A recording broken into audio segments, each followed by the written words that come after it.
Manuel, comencemos por el principio.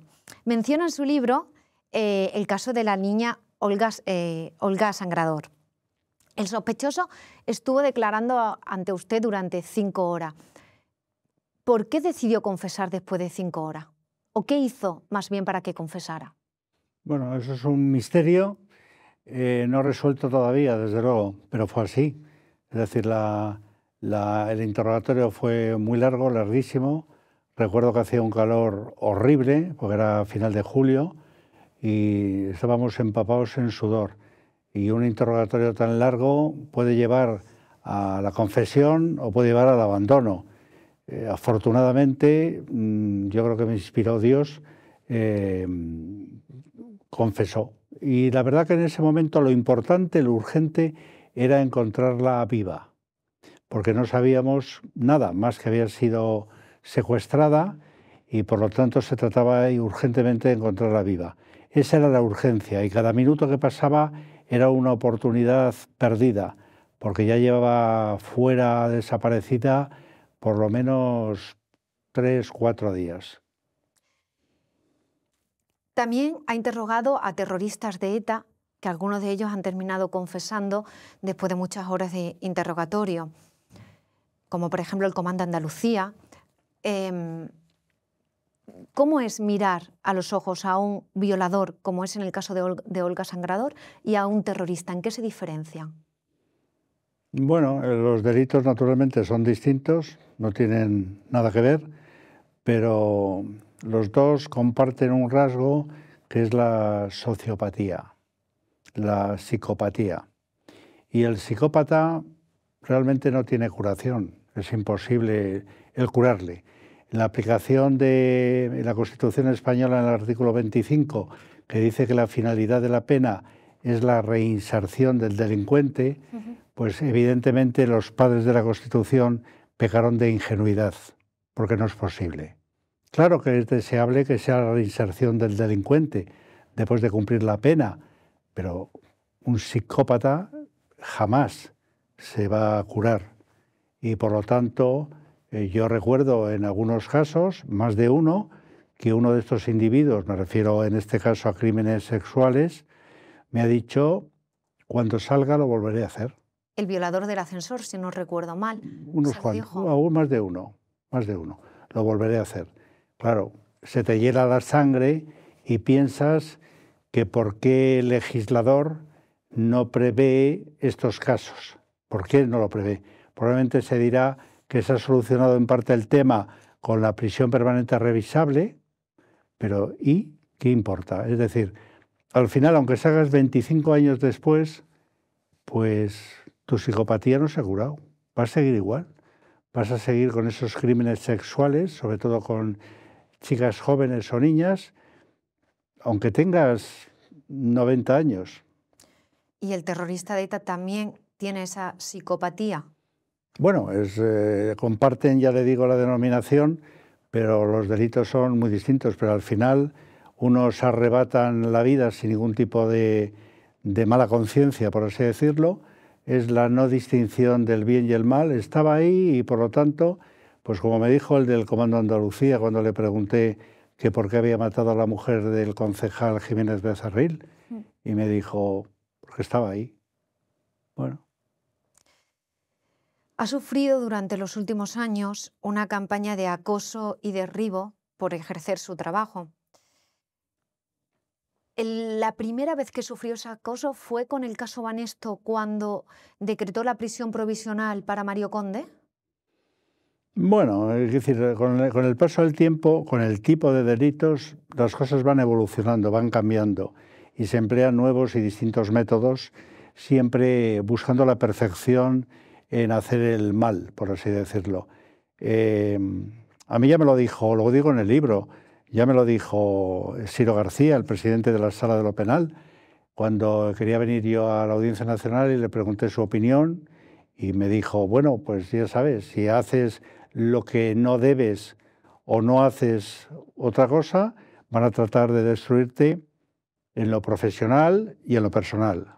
Y así ha sido, es decir, se ha intentado por diversos protagonistas judiciales.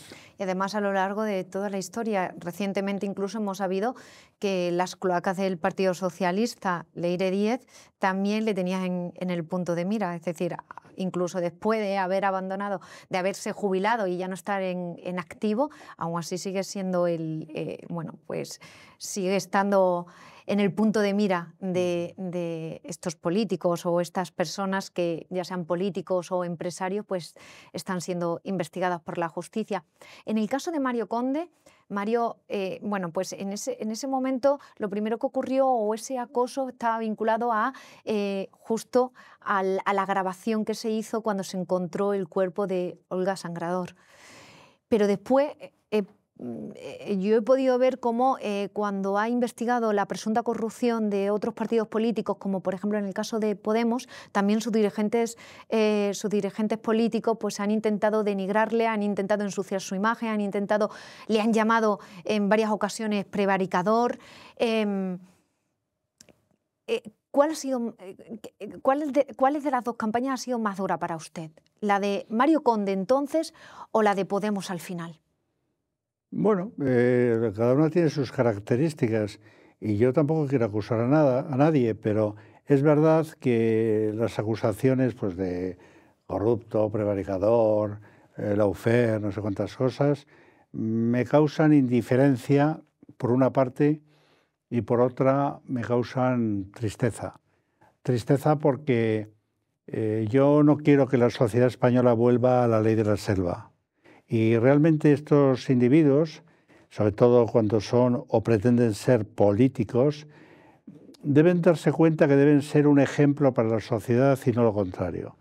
Y no lo demuestran, o no lo demuestran muchos de ellos, porque si esos insultos, esa ley de la selva, no es corregida por los poderes públicos que deben defender la Constitución, como son el Consejo del Poder Judicial, la Fiscalía General del Estado, la Abogacía del Estado, entonces vamos por muy mal camino, porque la inacción lo único que hace es quebrar la Constitución.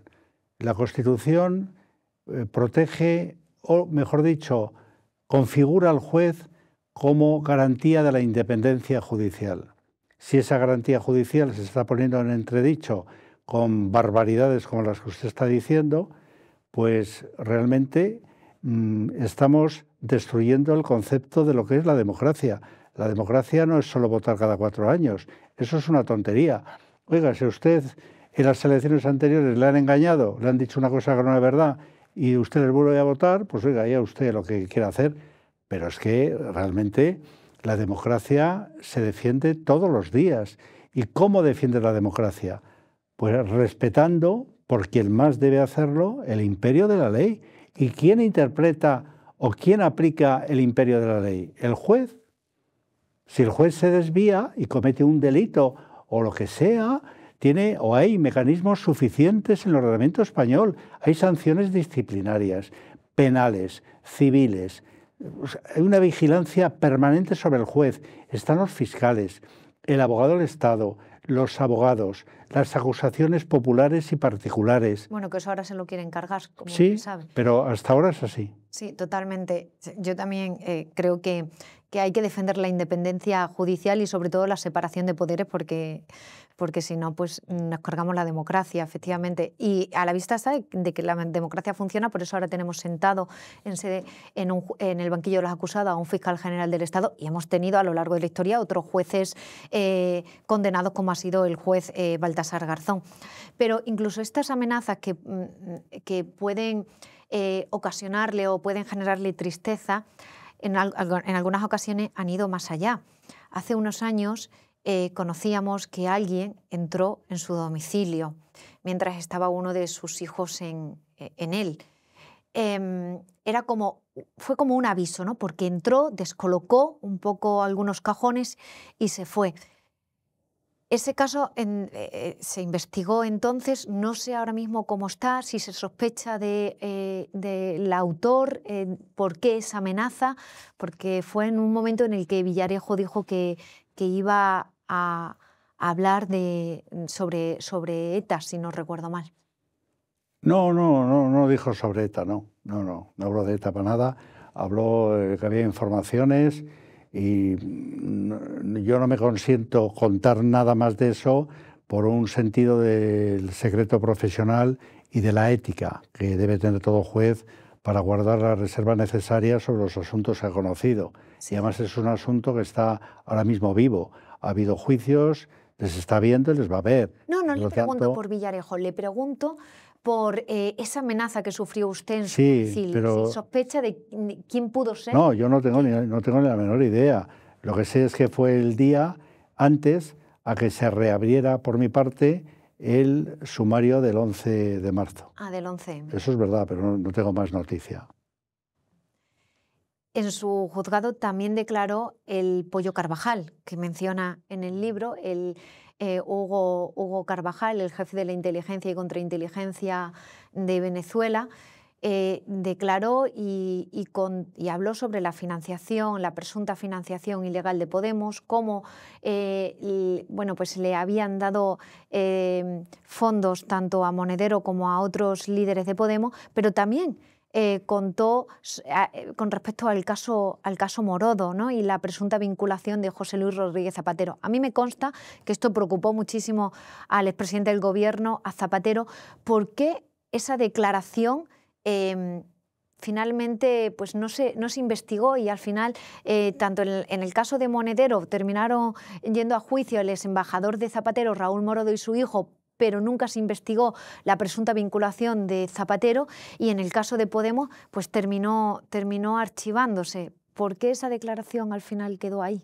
Tengo que responderle lo mismo que le acabo de decir anteriormente.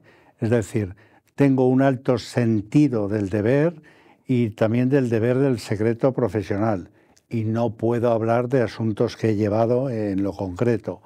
Lo que sí digo es que se criticó mucho que se abriera una investigación, pero claro, había una persona que acusaba de unas cosas determinadas, nada más y nada menos que el jefe del SEBIN, es decir, el Servicio Secreto Interior de Venezuela, que decía que tenía información.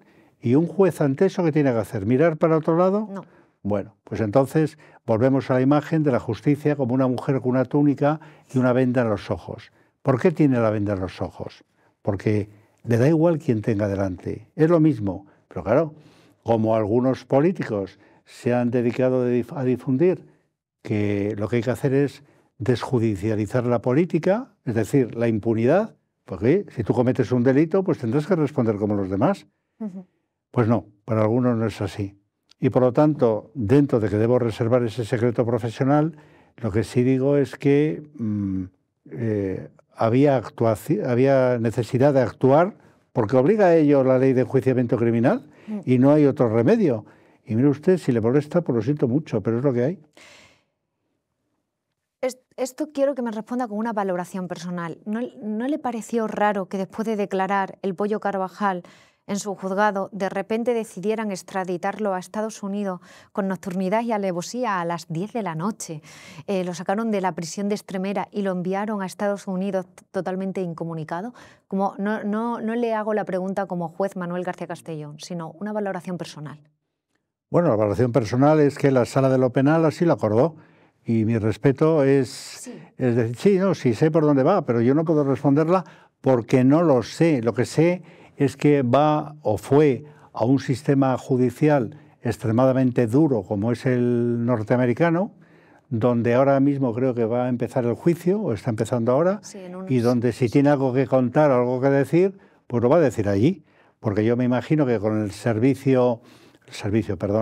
con la legislación que tienen los norteamericanos sobre arrepentidos es tan impresionante, porque realmente dedica muchos medios a proteger a los testigos que hablan, los testigos protegidos, no como en España, por cierto, que yo creo que si él quiere acogerse a uno de esos beneficios, contará cosas, me imagino, porque si no le espera, yo creo, la cadena perpetua.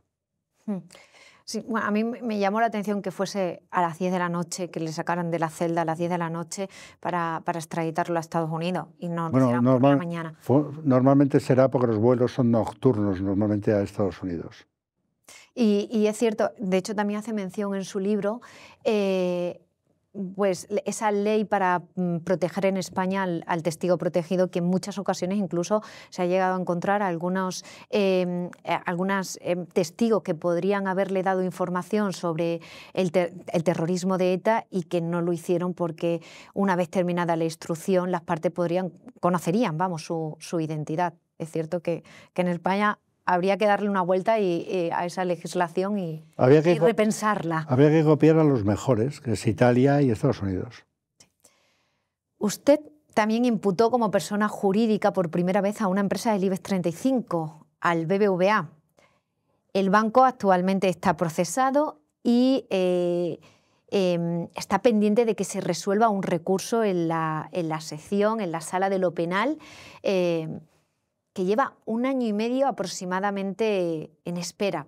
En un principio se dijo, a mí me dijeron que era fuente judicial, me dijeron que era porque como estaba en trámite el tema de la OPA del BBVA, pues no quería interferir, y al igual que ocurría en en procesos electorales, pues también en este tipo de cuestiones. La OPA ahora ya ha terminado. ¿Por qué esa causa, la causa del BBVA, ha quedado estancada en la Audiencia Nacional? No lo sé, porque yo no estoy allí ya. Lo que digo es que yo no veo mucho sentido a lo del respeto a los tiempos electorales o los tiempos económicos, etcétera, etcétera, porque como he vuelto a decir antes, o he dicho antes, mejor dicho, la imagen de la justicia es la mujer con la venda en los ojos. ¿A mí qué me importa? Usted está casada, se quiere separar y dice, no, por favor, no me procese ahora, porque es que mi marido entonces me va a pedir no sé qué o no sé cuántos porque yo soy esto. El juez no puede estar pensando en su situación personal, será la que sea. O el lechero, no, mire, es que voy a tener menos ventas si usted me procesa ahora, déjelo para dentro de un par de años o 3, a ver. Es absurdo, yo no lo entiendo. Totalmente de acuerdo. De hecho, en el libro habla para que se conozca, lo dice con respecto a uno de los autos de citación del expresidente de la Generalitat, de Carles Puigdemont. Si realmente hay independencia, pues los tiempos de la justicia tienen que seguir su curso y los tiempos de la política el suyo, sin tener que interferir. Al final, esperarse a un procedimiento que un procedimiento judicial se espera a las negociaciones políticas, pues es interferir, aunque sea de manera indirecta. ¿Por qué dice en su libro que del caso Villarejo solamente se ha contado un 1%? Bueno, porque realmente no se pudo desencriptar todo, ni muchísimo menos. Solamente en España hay el INCIBE, que está en León, y el Centro Criptológico Nacional, y bien porque ellos no tienen medios, o bien porque la desencriptación era prácticamente imposible en una parte de lo encriptado, es por lo que digo eso. Porque probablemente de cuando tú desencriptas algo y lo analizas, las diferentes ramas de investigación a las que te dirige, a su vez salen muchas otras investigaciones. Y esas han quedado ahí en el albur de lo desconocido. ¿Qué porcentaje se logró desencriptar de la totalidad de las cintas de Villarejo? Si no recuerdo mal, creo que un 47%. Un 47%. ¿Y el 47% ya ha sido analizado y ya está en su totalidad judicializado? Es decir, las 30 y pico piezas, que creo que no me dijo ninguna, del caso Villarejo corresponden a ese 40 y tantos % desencriptado, ¿o aún queda mucho más por analizar de lo desencriptado? No. Bueno, ahora mismo no lo sé, pero sí, efectivamente, todo está convertido en piezas, por lo menos la parte que era más interesante, de un total de 47 piezas. 47 piezas. A mí hay una cosa que me llama muchísimo la atención, y es que el comisario Villarejo, que llevó 30 años en ejercicio, que trabajó para todos los gobiernos, o al menos eso decía él, que había trabajado para el Partido Popular, durante los gobiernos del Partido Popular, pero también durante los gobiernos del Partido Socialista. E incluso él llegó a decir públicamente en varias ocasiones que había trabajado más para el Partido Socialista que para el Partido Popular. Me llama mucha la atención que no conozcamos ninguna pieza de los trabajos realizados por el comisario Villarejo durante los gobiernos del Partido Socialista o vinculados con políticos del Partido Socialista. ¿Pero qué quiere que la diga? No lo sé. A lo mejor no había ningún material, no tengo ni idea. Yo no puedo lanzar una acusación acerca de lo que usted dice porque lo desconozco. Y entonces, bueno, tampoco la sabía de UCD, por decir algo. Es decir, bueno, pero no el Partido Socialista gobernaba en el gobierno central e incluso él llegó a decir que, y es normal, era un policía en activo, era el policía que se utilizaba para casi todos los asuntos más turbios, entonces es normal que tuviese entonces relación con el entonces ministro de Interior, Alfredo Pérez Rubalcaba. Él llegó a decir que él tenía una relación habitual con el exministro, con el exministro Alfredo Pérez Rubalcaba, y en cambio nunca hemos conocido ese material. ¿Formaba parte de esa parte que el CNI no logró nunca desencriptar? Es imposible que lo pueda saber, no lo sé. Pero repito, antes del PSOE gobernó la UCD y hubo un ministro del Interior, Rodolfo Martín Villa, por ejemplo. Es decir, por lo tanto, yo no puedo lanzar acusaciones de sospecha o de posibles conspiraciones porque estoy acostumbrado a tratar de los temas según lo que conozco, pero conozco con el papel en la mano. A mí me preguntan por el asunto del señor Peinado, lo que lleva, por ejemplo, el juez Peinado, y yo no conozco el procedimiento, no tengo ni la menor idea. Yo solo es lo que oigo y veo.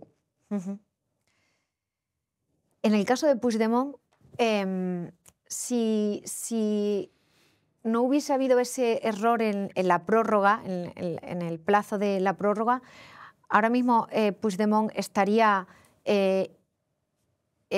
procesado o al menos perseguido, porque se encuentra prófugo de la justicia, por ese delito de terrorismo y por ese delito de alta traición?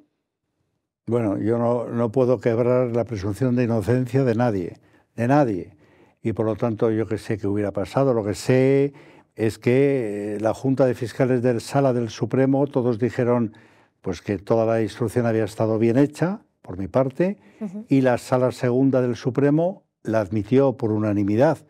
Eso quiere decir algo. Pero claro, la sala que hubiera juzgado en su caso es otra. No sé lo que hubieran hecho.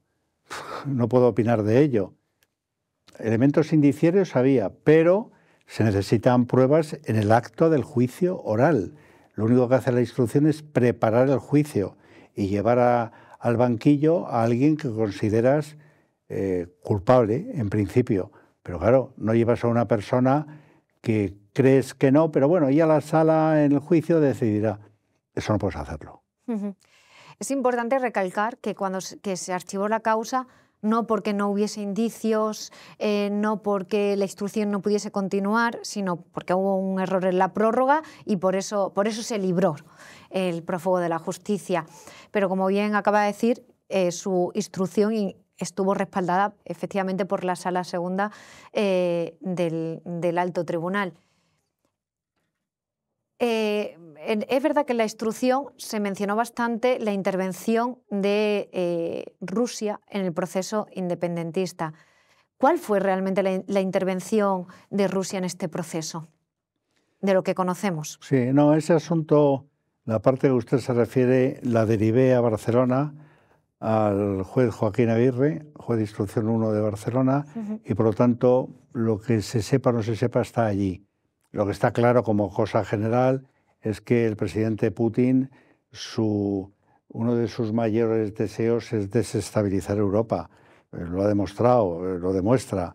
Y por lo tanto, esa participación, aunque yo creo que fue una participación más bien cutre, podríamos decir esa expresión, y fue un poco tomadura de pelo hacia los independentistas por parte de unos individuos moscovitas que lo que quisieron era sacar dinero.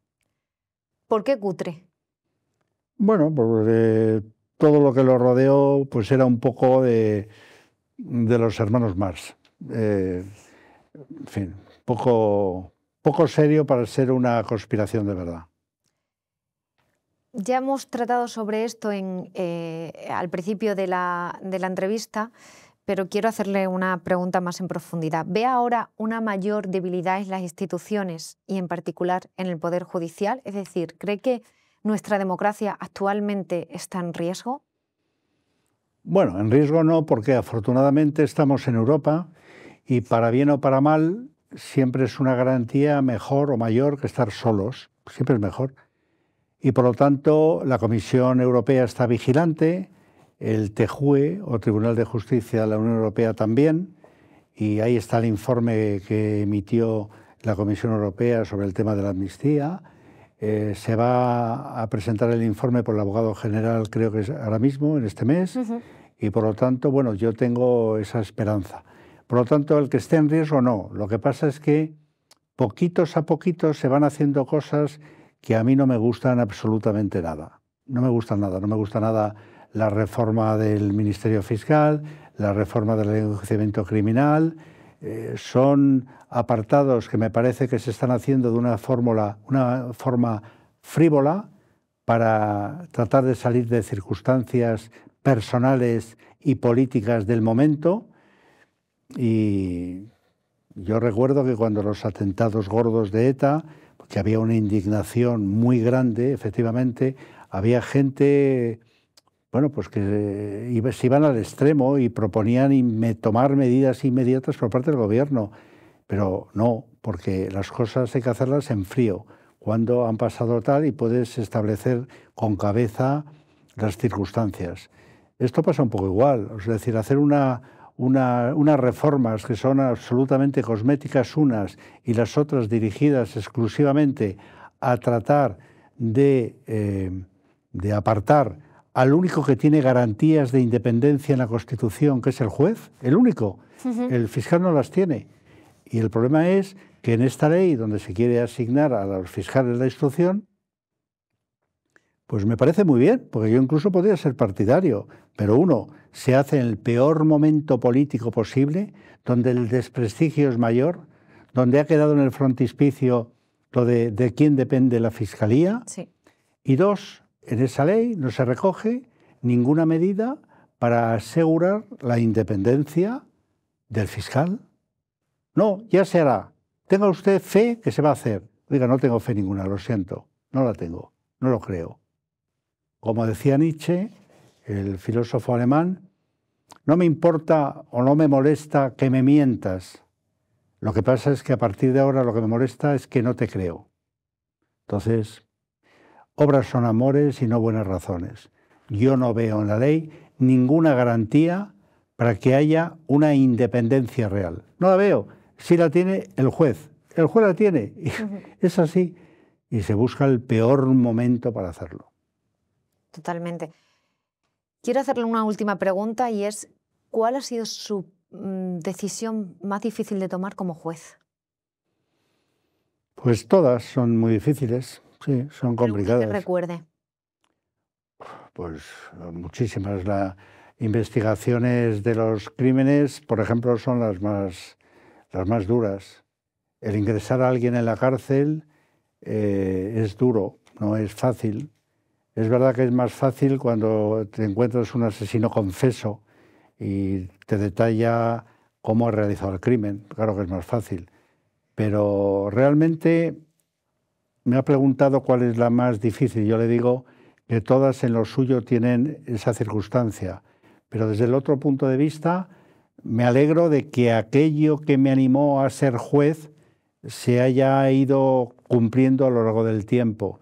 Y en eso la mayor satisfacción es que, afortunadamente, la ley de enjuiciamiento criminal, que tiene muchas virtudes, algunos defectos, tiene una que es fundamental y que ha sido guía en mi vida, que es que el juez de instrucción, a través del artículo 13 de la dicha ley de enjuiciamiento criminal, puede reponer en el momento, utilizando todos los medios que le da el Estado, para atenuar el dolor de las víctimas. Entonces, el haber podido ayudar a la gente más desfavorecida, más desgraciada, eso ha sido una satisfacción. Aprendí un día, lo aprendí, que cada uno de nosotros puede mover en un grano de arena el mundo. y eso es una satisfacción, le poder hacer un grano. Es mi... Entonces, a pesar de todo lo vivido, de esa campaña de acoso y derribo que lamentablemente se ha ejercido contra usted, ¿volvería a ser juez? Sí, sin dudarlo, sin dudarlo. Muchas gracias. Gracias.